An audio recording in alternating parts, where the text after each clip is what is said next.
4. A manipulação e a instrumentalização das crenças. Um dos requisitos para provocar a paixão é ocultar esta intenção para que o ego da vítima não reaja à manipulação de sua mente. Caso esta chegue a tomar consciência das reais intenções do criminoso, reagirá com indignação ao fato de estar sendo manipulada e usada. Compreenderá que os atos falsos e fingidos do manipulador têm como único objetivo o controle do seu comportamento. O charlatão hábil faz a vítima crer que domina a situação e que o está enganando. A crença da vítima em sua autonomia é fundamental para evitar reações contrárias. Os padrões individuais ou coletivos de reações mecânicas obedecem às crenças. Manipular crenças é manipular significados atribuídos e, por extensão inequívoca, as reações correspondentes. Os significados se fazem e alteram através de atitudes. O manipulador será tanto mais perigoso quanto maior for sua liberdade interna, ou seja, sua capacidade de tomar atitudes antagônicas dentro de uma mesma situação. Por ser capaz de assumir o comportamento que quiser, o espertalhão induz crenças a seu bel prazer. Atua como santo para que creiam que é honesto ou como cafajeste para que creiam que é desonesto. Atua como tímido para que creiam que é covarde ou como arrogante para que creiam que é poderoso. A força magnética habilmente instrumentalizada em manipulações da mente alheia é hipnótica. Um estado hipnótico induzido é um estado de crença. Se o hipnotizado for levado a crer que é um cão, latirá. Se for levado a crer que seu amigo vai matá-lo, tentará se defender travando uma luta de vida ou morte. As crenças possuem intensidade variável, na proporção direta da qual influenciam a conduta. Acreditamos facilmente naquilo que desejamos ou tememos intensamente. Induzir crenças é operar sobre a imaginação. Se estou convicto que fulano é um ladrão, é porque assim o imagino. Os combates ideológicos, verbais ou corporais são definidos pelo poder de indução de crenças. Aquele que for induzido a crer que é inferior ao adversário será derrotado. As crenças e imaginações definem, portanto, o sentido fluxional do magnetismo universal. Aquele que odeia atua de acordo com o que acredita poder ferir o inimigo, física ou emocionalmente, porque sua intenção é prejudicar. Aquele que ama atua de acordo com o que acredita poder ajudar ou proteger a pessoa amada. O manipulador pondera previamente a respeito das reações de sua vítima com a intenção de prevê-las e desencadeá-las. Pergunta-se, diante do inimigo, de que maneiras esta pessoa tentará me prejudicar caso eu provoque o seu ódio? Em seguida busca benefícios ocultos entre as possíveis tentativas de danificação. Se o identifica, calcula as probabilidades de que a vítima reaja exatamente da forma prevista. Em seguida aperta os botões. As crenças do odiante condicionam suas ações em relação ao odiado. As ações do odiado são como botões psicológicos que ativam de forma exata certos comportamentos ao serem apertados. Tudo se resume em encontrar os botões corretos de acordo com os benefícios que busca o manipulador. Um erro de cálculo pode ser fatal. O ódio é um dos impulsionadores mais fortes do comportamento. Aqueles que eliminam o ego, eliminam os botões. 5. As tendências de instalação da crença. Os homens são tão inocentes que acreditam rapidamente em qualquer comportamento que os pilantras simulem. Também tendem a crer, sem duvidar, no que dizem pessoas que admiram ou amam. Quando algo é dito para alguém através de palavras diretas, a pessoa tende mais facilmente a desconfiar do que quando é dito indiretamente, através de palavras que tenham o desdobramento desejado pelo manipulador ou através de comportamentos simulados. Este é um mecanismo da propaganda subliminar utilizada por muitas empresas e desenvolvidos por certos especialistas na arte de ludibriar os trouxas. Parece-me sobremaneira difícil aos homens duvidarem dos comportamentos simulados. Basta que alguém simule desafiar um homem, ridicularizá-lo ou estar interessado em sua esposa para desviar rapidamente sua atenção de alvos que não tenham relação com esses pontos. Então o mesmo se converterá em vítima indefesa. Uma mulher é incapaz de crer que um homem está fingindo quando este simula olhar para seus decotes ou para suas pernas. Um indivíduo arrogante não consegue desconfiar da autenticidade do comportamento daquele que simula ser submisso ou se envergonhar diante de seus ataques. Conduz-se facilmente à crença alheia quando se tenta direcioná-las no rumo de suas tendências naturais, seus desejos e medos. As pessoas acreditam facilmente no que temem e no que desejam. 3. Deste modo, suas paixões são excitadas. Para domar sua vítima, é fundamental ao charlatão enganá-la, fazendo-a crer através de atitudes manipulatórias. Mas o manipulador também pode se valer da fala indireta ou da fala direta a um terceiro que seja caro à vítima. Um dos segredos da manipulação consiste em conseguir identificar as possibilidades da indução de crença no outro e instrumentalizá-las. O manipulador necessita saber em que campo aplicá-las e, principalmente, diante da necessidade, saber qual é a melhor crença que poderá ser induzida. Se o manipulador falhar nesse cálculo, cairá no descrédito e seu poder magnético ficará reduzido. A reação antipática do manipulador à forma peculiar de expressão do outro dificulta a manipulação. Ao invés de opor força contra força, tentando forçar a vítima a deixar de ter a atitude antipática, os mais astutos consideram estratégico receber e aceitar a pessoa tal como ele chega, dirigindo suas crenças dentro das possibilidades fornecidas por suas tendências passionais naturais. Não é possível criar paixões novas, mas é possível atiçar e excitar paixões latentes previamente existentes. A dificuldade está em encontrar as tendências espontâneas do outro que sejam úteis aos propósitos manipulatórios. Na manipulação, importa mais a capacidade de encontrar sentido nas fraquezas passionais previamente existentes da vítima do que a capacidade de forçar sua vontade. Mas para tanto, faz-se necessário antecipar os resultados que a excitação das paixões provocará e escolher a paixão correta, que resultará no resultado almejado.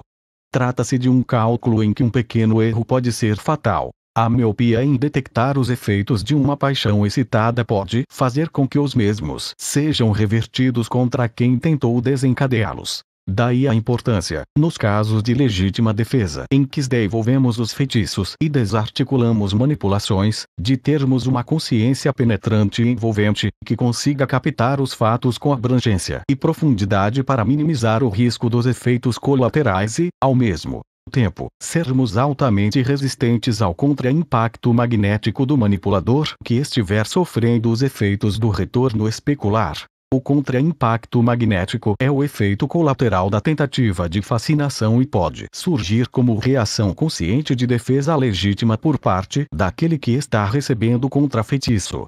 Somente a fortificação da vontade por meio da morte dos egos confere resistência contra o mesmo. Quando o manipulador se depara com uma pessoa resistente ao seu magnetismo, sente-se impotente e é atingido pela antipatia.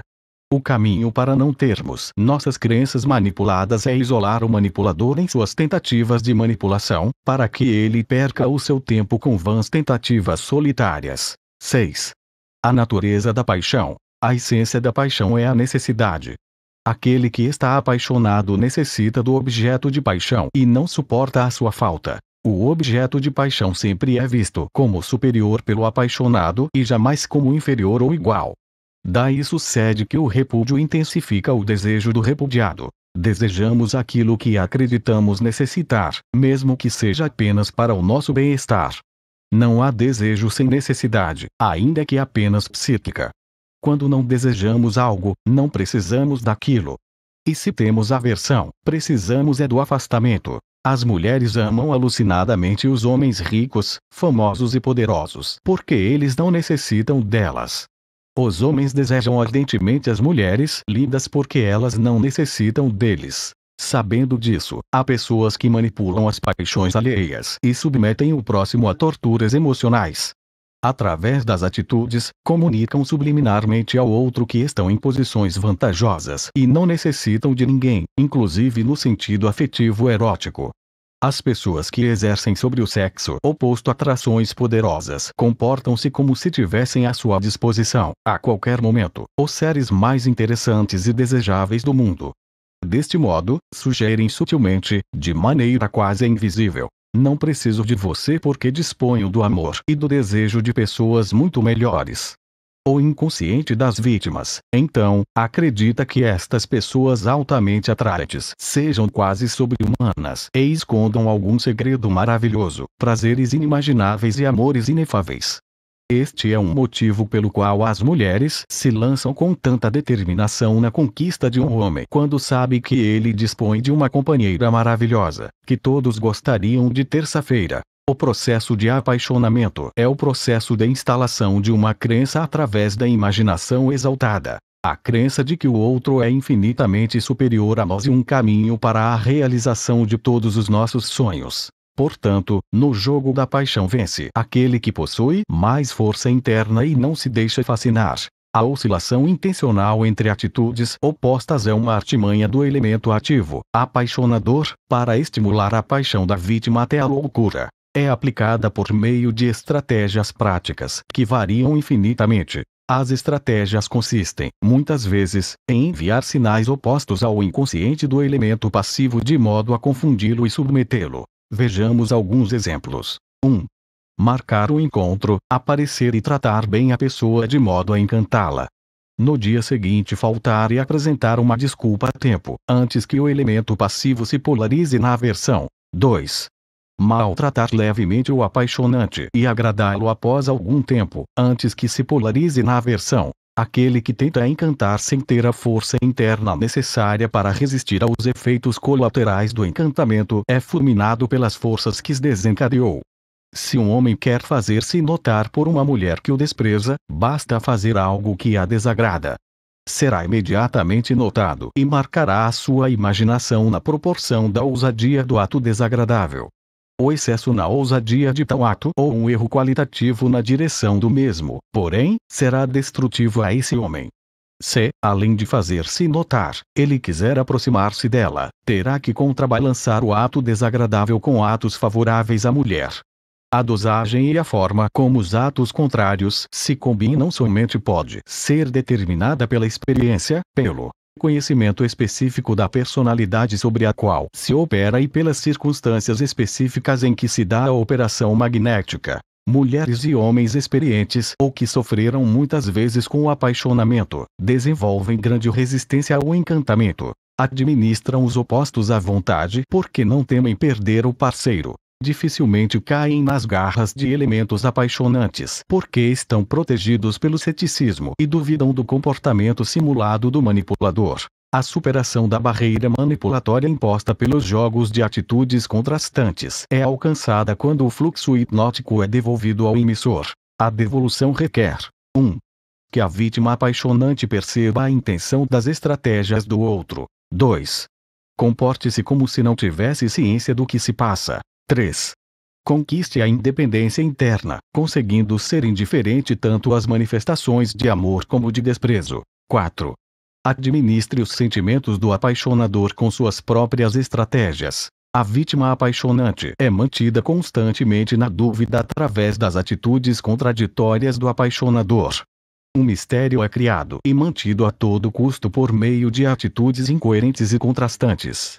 As atitudes de afastamento, geradoras de repulsão, nunca são extremas. São sempre tênues, pois as atitudes extremas eliminam a dúvida na vítima e a tornam capaz de se decidir, optando pelo afastamento definitivo. O apaixonador luta por não se polarizar em nenhum lado. O mais desapaixonado é o mais apto a jogar com suas próprias atitudes contrastantes de modo a confundir o outro a respeito de suas intenções e manter o mistério.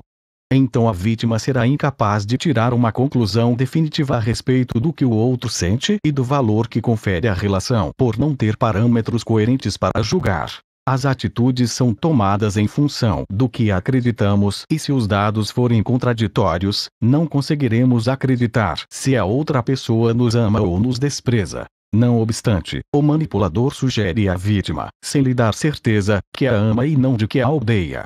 Excita sua imaginação ao sugerir-lhe que seu anelo de ser amado pode ser satisfeito. A mentira, sagrada lei regente das relações sociais neste mundo tenebroso, se mescla constantemente à verdade na fala e no comportamento geral do perigoso apaixonador. A proteção é conseguida preservando-se a ciência de que as atitudes do apaixonador formam um conjunto de mentiras misturadas com verdades no qual não se pode acreditar e nem tampouco passar ao extremo oposto, o da descrença absoluta. Há uma grande vantagem em sermos desapaixonados porque, deste modo, nos tornamos resistentes às tentativas de encantamento por parte de pessoas desonestas.